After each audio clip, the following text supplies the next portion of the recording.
بسم اللہ الرحمن الرحیم۔ السلام علیکم۔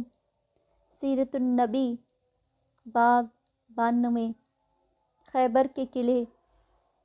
اس کے بعد حضور صلی اللہ علیہ وسلم نے حباب بن منذر کو پرچم عنایت فرمایا اور لوگوں کو جنگ کے لیے جوش دلایا۔ نعم نامی قلعہ میں سے جو لوگ یہودیوں میں سے جان بچا کر نکلنے میں کامیاب ہو گئے تھے، وہ وہاں سے صعب نامی قلعہ میں پہنچ گئے۔ یہ فتات کے قلعوں میں سے ایک تھا۔ اس قلعہ کا محاصرہ 2 دن تک جاری رہا۔ قلعہ میں یہودیوں کے 500 جانباز تھے۔ محاصرے کے بعد اس میں سے ایک جنگجو نکل کر میدان میں آیا اور مقابلے کے لیے للکارا۔ اس جنگجو کا نام یوشع تھا۔ اس کے مقابلے کے لیے حضرت حباب بن منذر گئے اور اسے پہلے ہی وار میں قتل کرنے میں کامیاب رہے۔ اس کے بعد دوسرا یہودی نکلا۔ اس نے بھی مقابلے کے لیے للکارا۔ اس کا نام دیال تھا۔ اس کے مقابلے کے لیے حضرت عمارو بن عقبہ غفاری نکلے۔ انہوں نے ایک دم دیال کی کھوپڑی پر وار کر دیا اور بولے، لے سنبھال، میں ایک غفاری ہوں۔ دیال پہلے ہی وار میں ڈھیر ہو گیا۔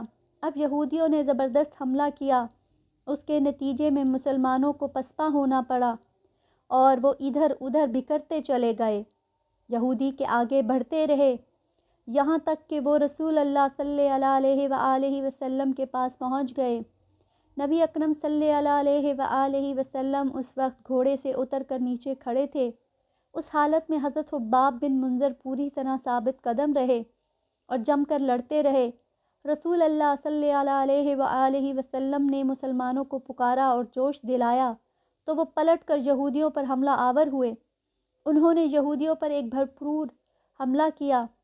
حضرت حباب بن منذر نے دشمن پر زبردست یلغار کی۔ یہودی اس حملے کی تاب نہ لا سکے اور تیزی سے پسپا ہوئے، یہاں تک کہ اپنی حویلیوں تک پہنچ گئے۔ اندر گھستے ہی انہوں نے دروازے بند کر لیے۔ اب مسلمانوں نے یلغار کی اور یہودیوں کو قتل کرنے لگے، ساتھ میں انہیں گرفتار کرنے لگے۔ آخر قلعہ فتح ہو گیا۔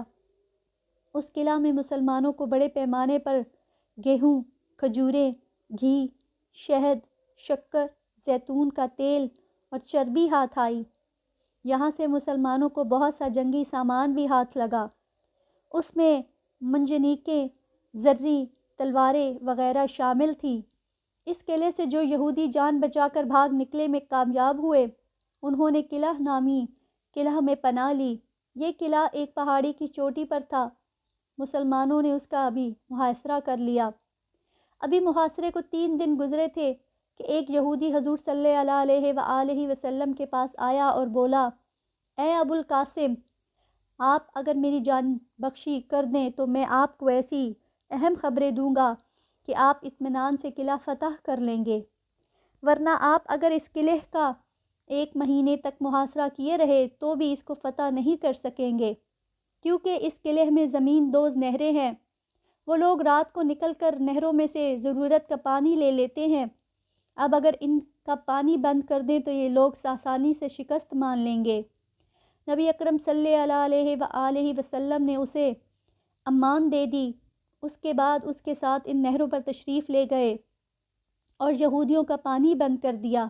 اب یہودی قلعہ سے باہر نکلنے پر مجبور ہو گئے۔ خون ریز جنگ ہوئی اور آخر کار یہودی شکست کھا گئے۔ اس طرح مسلمانوں نے فتات کے 3 حصے فتح کر لیے۔ اب وہ شک کے قلعوں کی طرف بڑھے۔ اس میں بھی کئی قلعہ تھے۔ مسلمان سب سے پہلے قلعہ ابیح کی طرف بڑھے۔ یہاں زبردست جنگ ہوئی۔ سب سے پہلے یہودیوں میں سے ایک جنگجو باہر نکلا۔ اس کا نام غزوال تھا۔ اس نے مسلمانوں کو مقابلے کی دعوت دی۔ اس کی للکار پر حضرت حباب بن منذر رضی اللہ عنہ آگے آئے۔ انہوں نے نزدیک پہنچتے ہی غزوال پر حملہ کر دیا۔ پہلے ہی وار میں اس کا دایاں ہاتھ کلائی پر سے کٹ گیا۔ وہ زخمی ہو کر واپس بھاگا۔ حضرت حباب رضی اللہ عنہ نے اس کا پیچھا کیا اور بھاگتے بھاگتے دوسرا وار کیا۔ وہ زخمی ہو کر واپس بھاگا۔ یہ وار غزوال کی ایڑی پر لگا۔ زخم کھا کر وہ گرا۔ اسی وقت حباب رضی اللہ عنہ نے اس کا کام تمام کر دیا۔ اس وقت ایک اور یہودی مقابلے کے لیے نکلا۔ اس کے مقابلے میں ایک اور مسلمان آئے لیکن وہ اس کے ہاتھوں شہید ہو گئے۔ یہودی اپنی جگہ کھڑا رہا۔ اس مرتبہ اس کے مقابلے کے لیے مسلمانوں میں سے حضرت ابو دجانہ رضی اللہ عنہ نکلے اور نزدیک پہنچتے ہی اس پر حملہ آور ہوئے۔ پہلے وار میں انہوں نے اس کا پاؤں کاٹ ڈالا اور دوسرے وار میں اس کا کام تمام کر دیا۔ پھر کسی یہودی نے میدان میں آ کر مسلمانوں کو نہ للکارا، اس پر مسلمانوں نے نعرہ تکبیر بلند کیا اور قلعہ پر حملہ کر دیا۔ مسلمان قلعہ کے اندر گھس گئے۔ ان میں سب سے آگے ابو دجانہ رضی اللہ عنہ تھے۔ اس قلعے سے بھی مسلمانوں کو بہت مال ہاتھ لگا، مویشی اور کھانے پینے کا سامان بھی ملا۔ قلعہ میں جو لوگ تھے وہ وہاں سے بھاگ کھڑے ہوئے اور انہوں نے شقق کے دوسرے قلعے میں پناہ لی۔ اس کا نام قلعہ بری تھا۔ شق کے دو ہی قلعہ تھے، ایک ابھی اور دوسرا بری۔ قلعہ بری میں یہودیوں نے بہت زبردست حفاظتی انتظامات کر رکھے تھے۔ ان لوگوں نے مسلمانوں پر بہت سخت تیر اندازی کی، پتھر بھی برسائے۔ بعض تیر تو اس جگہ آ کر گرے جہاں حضرت صلی اللہ علیہ وآلہ وسلم تشریف فرما تھے۔ اس پر آپ صلی اللہ علیہ وآلہ وسلم نے ایک مٹھی کنکریوں کی اٹھائی اور اس کو قلعے کی طرف پھینک دیا۔ ان کے پھینکتے ہی یہ قلعہ لرز اٹھا، یہودی بھاگ نکلے۔ یہاں سے بھی مسلمانوں کو مال غنیمت ہاتھ آیا۔ یہودیوں کے برتن بھی ہاتھ لگے۔ آپ صلی اللہ علیہ وسلم نے ان کے بارے میں ارشاد فرمایا کہ ان کو دھو کر استعمال میں لاؤ۔ اس طرح فطات اور شق کے 5 قلعوں پر مسلمانوں کا قبضہ ہو گیا۔ ان جگہوں سے بھاگنے والے یہودیوں نے بھی کتیبیہ کے قلعوں میں پناہ لی۔ کتیبیہ کے بھی 3 قلعے تھے۔ ان میں سب سے پہلے قلعے کا نام غوث تھا، دوسرے کا وطیح اور تیسرے کا نام سلالم تھا۔ ان تمام تر قلعوں میں غوث کا قلعہ سب سے بڑا اور مضبوط تھا۔ مسلمان 20 دن تک اس کا محاصرہ کیے رہے۔ آخر حضرت علی رضی اللہ عنہ کے ہاتھ پر اللہ تعالیٰ نے اس قلعے کو فتح بھی کرا دیا۔ اسی طرح قلعہ سے حضرت صفیہ بنت حی بن اخطب گرفتار ہوئیں۔ بعد میں اللہ تعالیٰ نے یہ اعزاز عطا فرمایا کہ مسلمان ہوئیں اور حضور اکرم صلی اللہ علیہ وسلم کی ازواج مطہرات میں شامل ہوئیں۔ کموز کی فتح کے بعد مسلمانوں نے قلعہ وطیح اور قلعہ سلالم کا محاصرہ کر لیا۔ دونوں کا محاصرہ 14 دن تک رہا، مگر دونوں میں سے کوئی شخص باہر نہ نکلا۔ 14 دن بعد انہوں نے صلح کی درخواست کی۔ اس شرط پر صلح ہو گئی کہ یہ یہودی اپنی بیوی بچوں کو لے کر وہاں سے نکل جائیں گے اور بدن کے کپڑوں کے علاوہ کوئی چیز نہیں لے جائیں گے۔ اس طرح یہ دونوں قلعے بغیر خون ریزی کے فتح ہوئے۔ مسلمانوں کے ہاتھ ایک بڑا خزانہ بھی لگا۔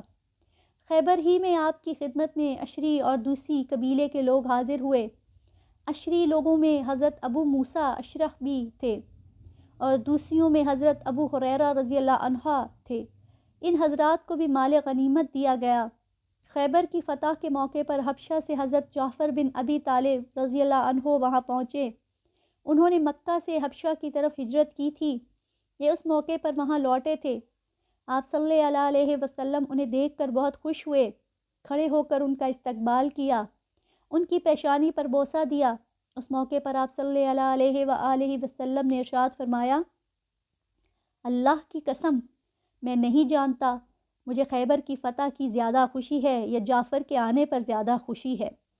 اس وقت حضرت جعفر رضی اللہ عنہ کے ساتھ حبشہ کے رہنے والوں میں سے جو لوگ بھی تھے، آپ صلی اللہ علیہ وسلم نے انہیں سورہ یاسین پڑھ کر سنائی۔ اس کو سن کر یہ لوگ رو پڑے اور ایمان لے آئے۔